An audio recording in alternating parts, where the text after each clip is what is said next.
censorship of the press was a very prominent administrative procedure in the chain of newspaper publication in the yesteryears in Cameroon. Censorship had a telling negative effect on newspaper publication in the territory.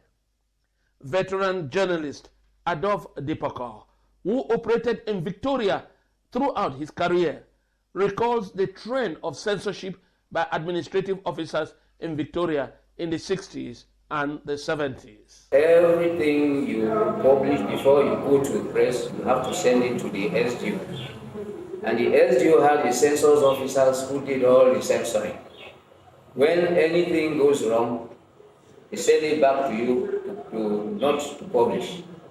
You either remove it and get something else, fill that space, and take it back to him. So the process was long. And at a point, I remember one day when we were now beginning to fight against this censorship, we refused to take the paper to the SDO.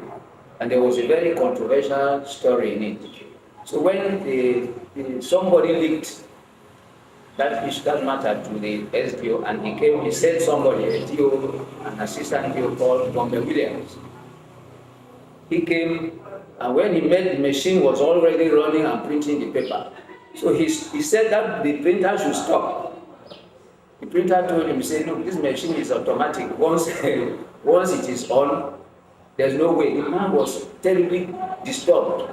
So we continued. He convinced the man. He wasn't convinced, but that is what we told him, that once you press the button on this machine, you don't stop it. So that's how we managed. But in the morning, they were waiting for us in the street. In what form did you give the paper to the administrative officers to do their censorship? Well, they were in written scripts. I mean, in scripts that were typed. And they insisted that before you type, your original script that was written by hand, you have to pile them there. And they want to know the reporter who wrote that story. If anything happens, there is a case where they have to look for the reporter. They want to justify themselves by asking for the handwritten script to know exactly who wrote that story.